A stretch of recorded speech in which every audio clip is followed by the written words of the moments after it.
মালদহ শহরের নাবালিকা খুনের ঘটনায় উদ্বিগ্ন রাজ্য শিশু সুরক্ষা কমিশনের সদস্যা যশবন্ত শ্রীমানি। শনিবার রাজ্য শিশু কমিশনের সদস্যা খুন হয়ে যাওয়া নাবালিকার বাড়িতে যান এবং পরিবারের লোকেদের সঙ্গে কথা বলেন। এরপর আজ রবিবার মালদা সার্কিট হাউসে সাংবাদিকদের মুখোমুখি হয়ে তিনি বলেন, অভিযুক্ত সোনু কিশোরী তদন্তে পুলিশের সঙ্গে ঠিকভাবে সহায়তা করছে না। আমরা একজন মনোরোগবিদের সাহায্য নিতে বলেছি। আমরা মনে করছি বিচার ব্যবস্থাকে আরও কঠোর হতে হবে, তা না হলে অপরাধ প্রবণতা বাড়বে। শিশু সুরক্ষা কমিশনের পক্ষ থেকে সংশ্লিষ্ট সমস্ত জায়গাতে আমরা আমাদের রিপোর্ট পাঠাবো। তিনি আরও জানান, খুনে ব্যবহৃত চাকু এখনও উদ্ধার করতে পারেনি পুলিশ। ময়নাতদন্তে যৌন নির্যাতনের কোনো তথ্য উঠে আসেনি। আপনাদের সাথে কালকে কথা বলা হয়নি, তো ঘটনাটা ঘটেছে, তো ঘটনাটা ঘটার পরে যেটা মনে হলো দুটো দিক আছে।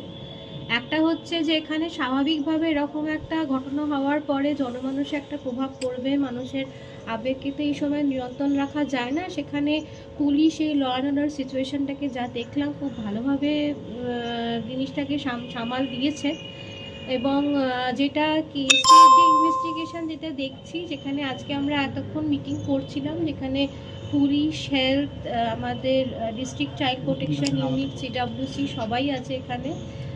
তো সেখানে সবাইকার বক্তব্যই আমরা শুনলাম যে কমপ্লেনটা পাওয়ার পর থেকে 29 তারিখে কি ঘটনা ঘটেছে এবং ঘটনাক্রমে কিভাবে তারা প্রসেসে এগিয়েছেন এবং সেখানে কোন কোন বিষয়গুলোকে তারা গুরুত্বপূর্ণ বলে মনে করেছেন, যেগুলো আজকে আমরা সকালবেলা ইভেন যেখানে ঘটনাটি ঘটেছে প্লেস অফ অকারেন্স সেখানেও আমরা গেছিলাম। তো যা দেখলাম যে ইনভেস্টিগেশন এগোচ্ছে, ইনভেস্টিগেশনের মতো আমাদেরও কিছু কিছু অবজারভেশন আছে, সেগুলো আমরা দিয়েছি। কারণ যেটা শুনলাম যে অ্যাকিউজ সে খুব একটা বেশি কথা বলছে না, মানে খুব ধীরে ধীরে কথা বলছে, খুব ধীরে ধীরে কনফেস করছে। সেখান থেকে আমাদের হেলথ ডিপার্টমেন্টের ডাক্তারবাবু যিনি আছেন তিনিও বললেন, এবং আমাদের সবাইকারই মিলিত একটা যেটা যে হয়তো তাকে একবার সাইকিয়াট্রিক ডিপার্টমেন্টে দেখালে ভালো হয়, কিন্তু এমন নয় যে সাইকিয়াট্রিক ডিপার্টমেন্টে দেখানো মানেই যে তার এই ক্রাইমটা কোনো অংশে কমে যাবে, সেটাও নয়।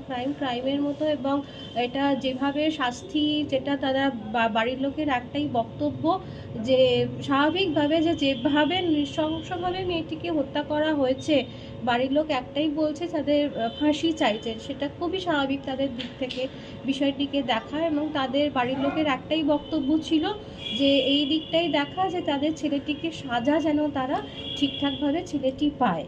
এটি বাড়ির লোক, কালকে আমরা যেটা গিয়েছিলাম সেটাই হয়েছে। আর বাবাই কথা বলেছেন, মা স্বাভাবিকভাবেই এই সময় কথা বলার কোনো পরিস্থিতিতে মা নেই। এইটুকুই। আর আপনাদের সরকারের তরফ থেকে কি ধরনের স্টেপ নিচ্ছেন আপনারা কি ধরনের স্টেপ নিতে যাচ্ছেন? দেখুন, আমাদের তরফ থেকে তো স্টেপ নেওয়ার কিছু নেই। আমাদের যে অবজারভেশন সেগুলো আমরা জানিয়েছি, যাতে সেগুলো ইনভেস্টিগেশনে যেটুকু আমরা সাহায্য করতে পারি, যেটুকু, যেমন মনে করলাম যে আজকে মিটিংটা হওয়ার পরে মনে হয়েছে যে তাকে একটা সাইকিয়াট্রিক ডিপার্টমেন্টে দেখানো দরকার, এটা একটা অবজারভেশন। এরপরে সেটা অলরেডি প্রসেসিং শুরু হয়ে গেছে।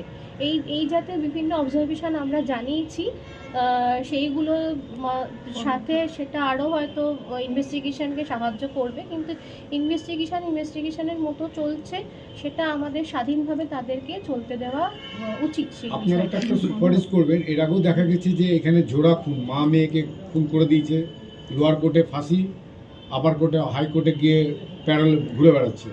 জুডিশিয়ারিকে কি এই ক্ষেত্রে আপনারা তো অনেক ইনকোয়ারি করছেন, পুলিশ ইনকোয়ারি করছে, জুডিশিয়ারিকে কি আর একটু হ্যাঁ, নিশ্চয়ই শাস্তি ব্যবস্থাটাকে আরও বেশি জোরদার হওয়া উচিত। কারণ শাস্তির ভয়টা না থাকলে এই ধরনের ক্রাইম কিন্তু বাড়তেই থাকবে, মানুষের মনে সেই ভয়টা কিন্তু থাকা দরকার। আমরা সেই জায়গাতেও কিন্তু আমরা একটা চেষ্টা করব, আমাদের একটা অবজারভেশন দেওয়া, আমাদের রেকমেন্ডেশন যেটা আমরা দিই সেটা আমরা কিন্তু দেব, সব জায়গাতেই দেব। আপনার নাম? আমার নাম যশবন্তী শ্রীমানি, আমি চাইল্ড রাইটস কমিশনের মেম্বার। মেম্বার না?